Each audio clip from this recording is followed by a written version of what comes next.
अक्सर हम यह मान लेते हैं कि जीवन का सबसे बड़ा दुख धोखा खाना होता है।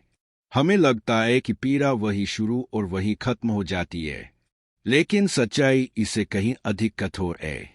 असली दर्द धोखा नहीं, बल्कि वह क्षण होता है जब आपका मन सच्चाई को पहचानने से इनकार कर देता है। जब आप सच को देख भी लेते हैं, महसूस भी कर लेते हैं, फिर भी उसे स्वीकार करने से डरते हैं। कल्पना कीजिए, आप उन होठों को प्यार से चूम रहे हैं जो कुछ समय पहले किसी और के स्पर्श से लौटे हैं। आप उस शरीर को बाहों में भर रहे हैं जिसकी भावनात्मक ऊर्जा अब कहीं और जुड़ चुकी है, और आपको इसका जरा भी आभास नहीं है। यही वह स्थिति है जहां पीड़ा जन्म लेती है। कई पुरुष इस बदलाव को थकान, तनाव या रिश्ते की उम्र का नाम देकर खुद को समझा लेते हैं, लेकिन भीतर, बहुत भीतर, एक कठोर सच धीरे धीरे जड़ें जमा रहा होता है। सच यह है कि महिलाएं शायद ही कभी शब्दों में धोखा स्वीकार करती है, लेकिन उनका व्यवहार, उनका शरीर और उनकी आदतें सब कुछ बयान कर देती है। शरीर झूठ नहीं बोलता।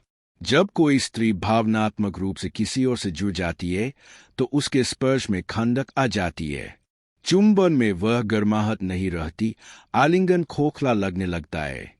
वह कहेगी कि वह थक गई है, लेकिन यह थकान नींद से नहीं जाती। यह उदासीनता है, और यह कभी अपने आप ठीक नहीं होती। पुरुषों की सबसे बड़ी गलती इनकार है। वे मानना नहीं चाहते कि आकर्षण खत्म हो चुका है। लेकिन आकर्षण उम्र के साथ नहीं मरता। वह तब मरता है जब उसका स्रोत किसी और दिशा में मुड़ जाता है। जब पहले वह काम से लौटते ही आपको गले लगाती थी और अब पीछे हट जाती है, तो यह सामान्य बदलाव नहीं होता। यह एक गंभीर संकेत होता है। इसके साथ ही उसकी आदतें बदलने लगती है। अचानक लंबे स्नान, नए इत्र, कपड़ों और अंडरगारमेंट्स का असामान्य चुनाव, यह सब आत्म देखभाल नहीं, बल्कि छुपाने की कोशिश होती है। वह सिर्फ शरीर को नहीं, अपनी अंतरात्मा को भी साफ करने की कोशिश कर रही होती है। जितना वह छुपाने का प्रयास करती है, उतना ही यह बदलाव और स्पष्ट हो जाता है।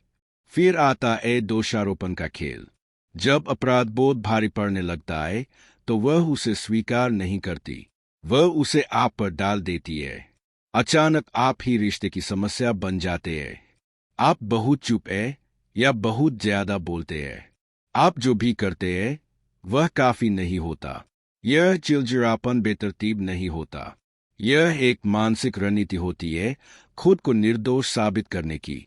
इसके बाद आती है भावनात्मक अनुपस्थिति। वह आपके पास होती है, लेकिन आपके साथ नहीं। शरीर मौजूद होता है, आत्मा नहीं। अंतरंगता अभिनय बन जाती है। आप महसूस कर सकते हैं कि वह कहीं और है, किसी और स्मृति में, किसी और एहसास में। यह वह क्षण होता है जब रिश्ता सबसे गहरा घाव देता है। कभी कभी इसके उलट भी होता है, अचानक अत्यधिक स्नेह, गले लगाना, मीठे शब्द, प्यार भरी बातें। लेकिन यह प्यार नहीं होता, यह अपराध बोध का आवरण होता है। वह आपको नहीं, खुद को शांत करने की कोशिश कर रही होती है। पुरुष अक्सर इसे दूसरा मौका समझ लेते हैं और यही सबसे बड़ी गलती कर बैठते हैं। देर से लौटना और खोखले बहाने भी इसी कहानी का हिस्सा है। समय की कमी नहीं होती, प्राथमिकता बदल चुकी होती है। और जब कहानियां बार बार बदलने लगे, जब शब्द और भाव मेल न खाए, तो समझ लीजिए कि सच्चाई खुद को बचाने की कोशिश कर रही है। अंत में उसका फोन, जो कभी सामान्य था, अब एक किले में बदल जाता है। गोपनीयता और निजता का फर्क साफ दिखने लगता है। दीवारें खड़ी हो जाती है। यह सब आपको जासूस बनाने के लिए नहीं है, यह आपकी आंखें खोलने के लिए है। क्योंकि सबसे बड़ा धोखा वह नहीं जो कोई और करता है, बल्कि वह है जो आप खुद से करते हैं। आपका काम आरोप लगाना नहीं, बल्कि सच को पहचानना है।